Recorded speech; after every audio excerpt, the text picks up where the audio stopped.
Hi guys welcome back to our channel racks you Telugu. So thumbnail చూసాక మీకు ఈరోజు topic ఏందో అర్థమైంది కదా. ఎస్, రీసెంట్గా వేణుస్వామి గారు ఒక ఇంటర్వ్యూ అటెండ్ అయ్యి అక్కడ చెప్తూ జూనియర్ ఎన్టీఆర్ గారికి 2030 తర్వాత రాజకీయాల్లో రాజయోగం ఉండబోతుంది అన్నారు. అండ్ అలాగే 2030 తర్వాత ఆయన సీఎం అవబోతున్నారు, పక్కాగా రాసి పెట్టుకోండి అని చెప్పారు. సో చూద్దాం మరి ఆయన నెక్స్ట్ ఫ్యూచర్లో పాలిటిక్స్లోకి ఎంటర్ అయ్యి సీఎం అవుతారా. ఒకవేళ మీరు జూనియర్ ఎన్టీఆర్ గారిని సీఎంగా చూడాలనుకుంటే కామెంట్ సెక్షన్లో చెప్పండి. ఒకవేళ జూనియర్ ఎన్టీఆర్ గారు రాజకీయాల్లో వస్తే ఏ పార్టీ జాయిన్ అవుతారనేది కూడా చాలా సస్పెన్స్ ఉందండి. టీడీపీలో జాయిన్ అయ్యి టీడీపీ లెగసీని కంటిన్యూ చేస్తారా?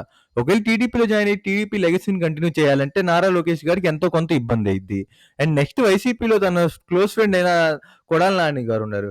కానీ వైసీపీలో జాయిన్ అవ్వరు. ఎందుకంటే మనం గనుక చూసుకుంటే జూనియర్ ఎన్టీఆర్ గారికి ఒక పార్టీ నడిపేంత క్యాలిబర్ ఉంది. కాబట్టి వేరే పార్టీలో జాయిన్ అయ్యి చేస్తాం అనేది ఇంపాసిబుల్ అనిపిస్తుంది.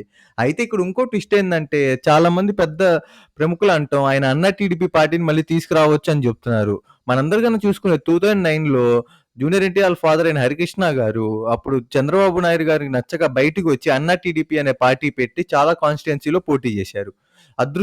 దురదృష్టం ఏందంటే ఏ సీటు గెలవకపోవటం వల్ల మళ్ళీ అన్నా టీడీపీని టీడీపీ పార్టీలో విలీనం చేశారు. చాలా మంది అంటాం టీడీపీకి పోటీగా జూనియర్ ఎన్టీఆర్ గారు అన్నా టీడీపీ పార్టీని తాగబోతున్నారు అంటున్నారు.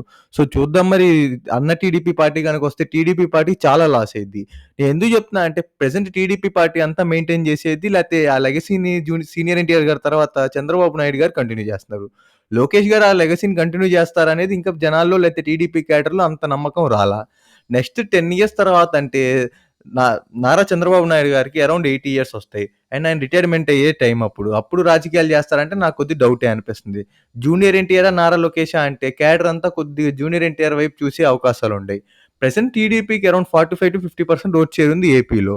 దాని నుంచి ఈజీగా 20-25 లేదా 30% కూడా లాగేసుకునే ఛాన్స్ ఉందండి జూనియర్ ఎన్టీఆర్ గారు అన్నా టీడీపీ పార్టీ తెస్తే. సో చూద్దాం మరి 2030 తర్వాత జూనియర్ ఎన్టీఆర్ గారు వచ్చి పార్టీ కంటిన్యూ టీడీపీ పార్టీలో కంటిన్యూ చేస్తారా? లేకపోతే అన్నా టీడీపీ పార్టీ పెడతారా అని. సో మీరందరూ కూడా జూనియర్ ఎన్టీఆర్ గారు రాజకీయాల్లోకి వచ్చి గెలవాలనుకుంటున్నారా? లేకపోతే సీఎంగా చూడాలనుకుంటున్నారా? ఒకవేళ మీరు జూనియర్ ఎన్టీఆర్ గారిని సీఎంగా చూడాలనుకుంటే కామెంట్ సెక్షన్‌లో చెప్పండి.